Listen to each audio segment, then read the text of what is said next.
اعوذ باللہ من الشیطان الرجیم بسم اللہ الرحمن الرحیم صلو علی الحبیب اللہم صلی علی سیدنا و مولانا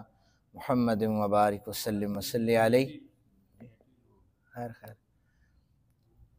لکھا ہوا ہے، آپ میرے ساتھ مل کے پڑھیے بسم اللہ الرحمن الرحیم فَإِذَا قَضَيْتُمُ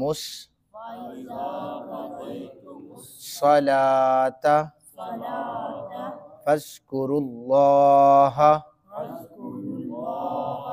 قیاما وقعودا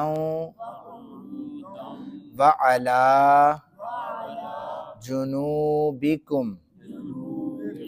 فَإِذَا اطْمَأْنَنْتُمْ فَأَقِیمُوا الصَّلَاةَ إِنَّ الصَّلَاةَ كانت علی المؤمنین کتابا موقوتا ولا تہنوا فی ابتغاء القوم ان تکونوا تعلمون فإنهم يعلمون كما تعلمون وترجون من الله ما لا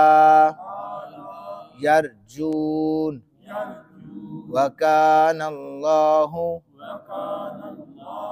علیما حکیما صدق اللہ العظیم۔ ترجمہ سماعت فرمائیں۔ رب ذوالجلال ارشاد فرماتے ہیں، پس جب تم نماز ادا کر لو تو حالت قیام میں بیٹھے ہوئے پہلو کے بل اللہ عز و جل کا ذکر کرو، پھر جب تم مامون ہو یعنی امن میں ہو جاؤ تو معمول کے مطابق نماز پڑھو۔ بے شک ایمان والوں پر نماز وقت مقرر میں فرض کی گئی ہے، کافروں کو پیچھا کرنے میں ہمت نہ ہارو، اگر تمہیں کوئی تکلیف پہنچی ہے تو ان کو بھی تکلیف پہنچی ہے جیسا کہ تم کو تکلیف پہنچی ہے، جبکہ تم اللہ سے جو امید رکھتے ہو اس کی وہ بھی امید نہیں رکھتے۔ اللہ بہت علم والا بڑی حکمت والا ہے۔ یہ ان آیات کا ترجمہ ہے کہ حالت قیام میں بیٹھے ہوئے پہلو کے بل اللہ کا ذکر کرو۔ بیسیکلی اگر آپ دیکھیں تو ذکر سے مراد جو ہے وہ بعض آیات قرآن پاک کی اٹھائیں تو وہاں سے ذکر سے مراد نماز لی جاتی ہے، لیکن یہاں پر جو ذکر ہے یعنی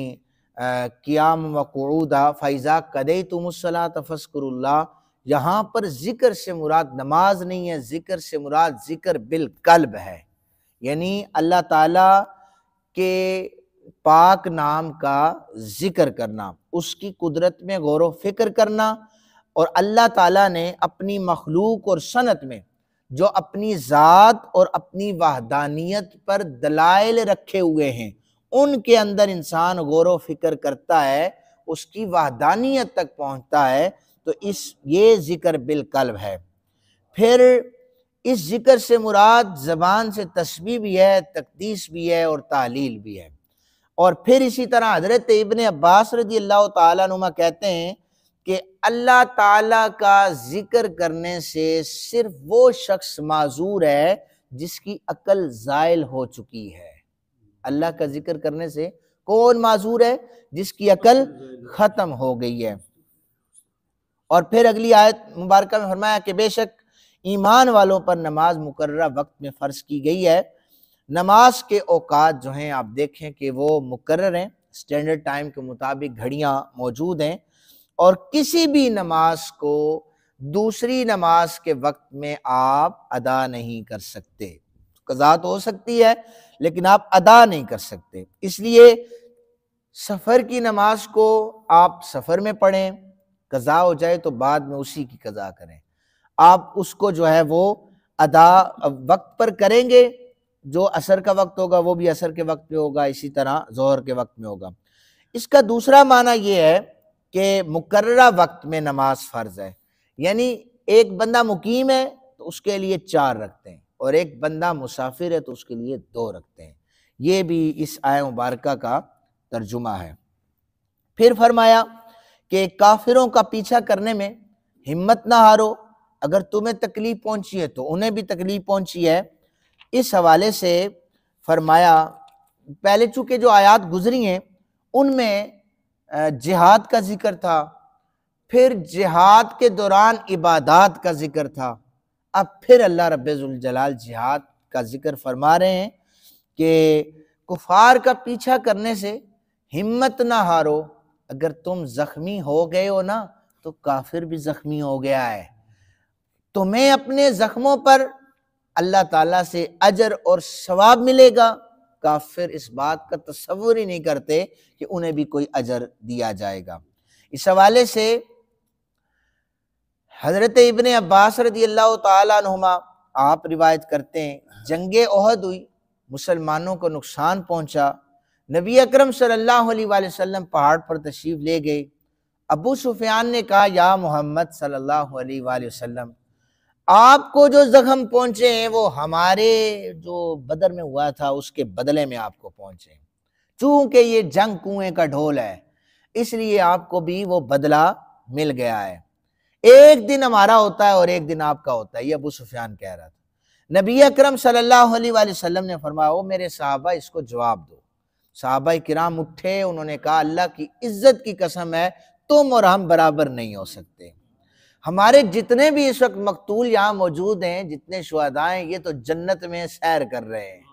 اور تمہارے جتنے بھی ہیں وہ واصل جہنم ہو چکے ہیں، ہم اور تم برابر نہیں ہو سکتے۔ ابو سفیان نے کہا، ہمارا عزا ہے اور تمہارا عزا کوئی نہیں ہے، بت کا نام لیا۔ تو نبی اکرم صلی اللہ علیہ وآلہ وسلم نے فرمایا اسے جواب دو، تو حضور کی طرف سے حضرت شیر خدا علی المرتضیٰ کرم اللہ وجہہ الکریم اٹھے، انہوں نے کہا، ہمارا مولا ہے، تمہارا مولا کوئی نہیں ہے۔ ابو سفیان نے حبل بلند کیا، اس نے کہا کہ حبل بلند ہو، اس کا نام ذکر بلند کیا،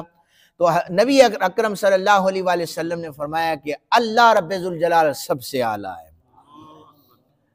اسی طرح یعنی یہ جنگ کے اصول بھی ہوتے تھے، ایک دوسرے کو بلا بلا کر چیزیں بتائی جاتی تھی، لیکن یاد رکھیں جو قرآن پاک نے کہا کہ ان کے زخمی لوگ اور ہمارے زخمی برابر نہیں ہو سکتے، ہمارے زخمیوں کو جو چوٹیں ملی، جو زخم ملے، اس کا اللہ تعالیٰ اجر دے گا، ان کے زخمیوں کی چوٹوں پر کوئی اجر نہیں ہے۔ تو جب تک انسان لا الہ الا اللہ محمد الرسول اللہ اس کلمہ طیبہ کو اقرار باللسان و تصدیق بالقلب اس کے تحت دائرہ اسلام میں داخل نہیں ہوتا، وہ چاہے کتنی بھی نیکی کے کام کرتا رہے، اس کی بخشش نہیں ہو سکتی۔ حضرت ام المومنین عائشہ صدیقہ رضی اللہ تعالی عنہا، آپ نے باقاعدہ طور پر ایک شخص کے حوالے سے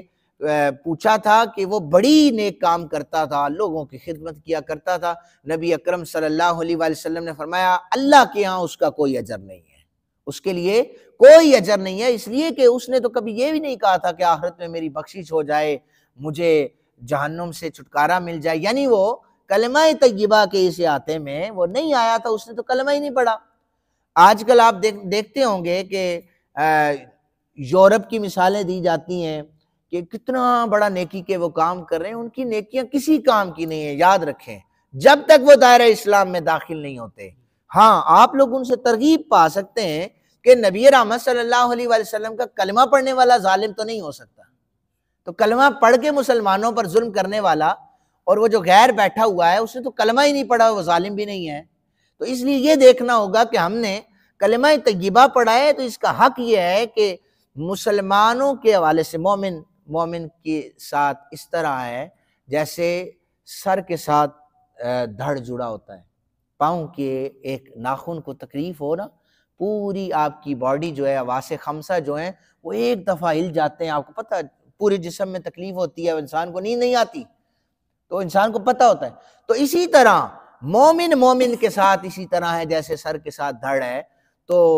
ہمارے پاکستان میں اگر مسلمانوں پر ظلم ہو تو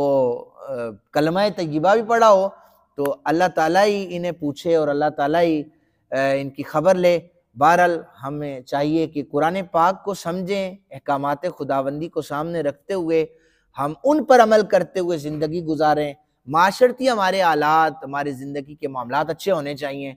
اللہ تعالیٰ ہمیں دنیا میں بھی کامیاب کرے گا، آخرت میں بھی کامیاب کرے گا۔ وما علینا الا البلاغ المبین۔